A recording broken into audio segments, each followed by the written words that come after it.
আসসালামু আলাইকুম। Hello everyone. আজকে আপনাদের তৈরি করে দেখাবো সাবুদানার পায়েস বা সাবুদানার রসমালাইও বলতে পারেন এটাকে। এই সাবুদানার পায়েসটা ঠান্ডা ঠান্ডা খেতে যে এত বেশি মজা লাগে। সাবুদানার এই পায়েসটা তৈরি করার জন্য প্রথমে একটা ছোট বাটির ১ বাটি সাবুদানা নিয়েছি। এরপর সামান্য একটু লবণ দিয়ে সাবুদানার সাথে ভালোভাবে মিশিয়ে নিয়েছি। এরপর অল্প অল্প করে পানি দিয়ে সাবুদানাটাকে আমি ২০ মিনিটের মতো ভিজিয়ে রেখে দিব। বেশি পানি দেইনি, সাবুদানাটা যেন ভালোভাবে ভিজে থাকে এই পরিমাণ পানি দিয়ে ২০ মিনিট ভিজিয়ে রেখেছিলাম। ২০ মিনিট ভিজিয়ে রাখার পর সাবুদানাগুলো ভিজে একদম নরম হয়ে গেছে। এখন হাত দিয়ে সাবুদানাগুলোকে ভালোভাবে মাখিয়ে নিব। মাখিয়ে নিয়ে হাতটাকে ভালোভাবে ধুয়ে নিব। এরপর হাতে সামান্য একটু তেল মাখিয়ে নিব।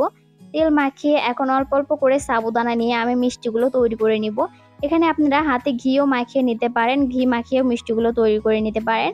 আমি এখানে সামান্য একটু তেল মাখিয়ে নিয়েছি। এরপর ছোট ছোট করে আমি এভাবে মিষ্টিগুলো তৈরি করে নিব। মিষ্টিগুলোকে বেশি বড়ও করিনি আবার বেশি ছোটও না, মাঝারি সাইজের মিষ্টি তৈরি করে নিয়েছি। এখন এগুলোকে রান্না করে নিব। রান্না করার জন্য চুলায় একটা প্যান বসিয়ে দিয়েছি। প্যানে দিয়ে দিব ২ কাপ গরুর দুধ। এখানে আমি খাঁটি গরুর দুধ নিয়েছি। খাঁটি গরুর দুধ দিয়ে পায়েসটা রান্না করলে খেতে বেশি মজা লাগে। এরপর একটা সাদা এলাচ দিয়েছি স্বাদ মতো চিনি। এখন নেড়ে চেড়ে দুধটাকে জাল করে নিব।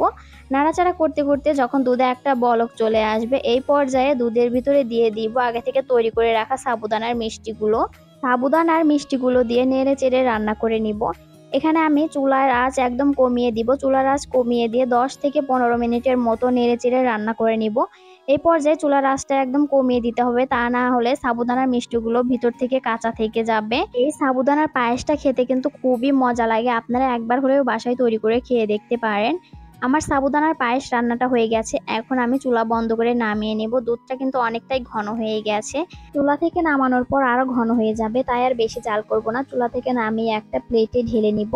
এরপর এই সাবুদানার পায়েসটাকে আমি ৩০ মিনিটের জন্য নর্মাল ফ্রিজে রেখে দিব, কারণ এই পায়েসটা ঠান্ডা ঠান্ডা খেতেই বেশি মজা লাগে। ৩০ মিনিট পর ফ্রিজ থেকে বের করে নিয়েছি। এখন উপর দিয়ে কিছু বাদাম কুচি ছড়িয়ে দিব। এখানে আমি দিয়েছি কাঠবাদাম কুচি করে দিয়েছি। বাদাম কুচিটা দিলে দেখতে আরো বেশি সুন্দর লাগে, তবে এটা অপশনাল, না দিলেও চলবে। আমার সাবুদানার পায়েস রান্নাটা একদম কমপ্লিট হয়ে গেছে। আর এই সাবুদানার পায়েসটা খেতে কিন্তু খুবই মজা হয়েছিল। আপনারা বাসায় একবার হলেও তৈরি করে খেয়ে দেখতে পারেন। আর তৈরি করে খাওয়ার পর আপনাদের কাছে কেমন লেগেছে অবশ্যই কমেন্ট করে জানাবেন।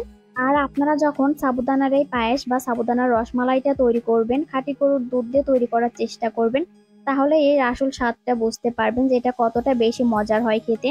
আমার আজকের এই সাবুদানার ডেজার্টের রেসিপিটি আপনাদের কাছে কেমন লেগেছে কমেন্ট করে জানাবেন। ভিডিও ভালো লাগলে অবশ্যই শেয়ার করে অন্যকে দেখার সুযোগ করে দিবেন। আজকের মতো এখানেই বিদায় নিচ্ছি। ভালো থাকবেন সবাই। আল্লাহ হাফেজ।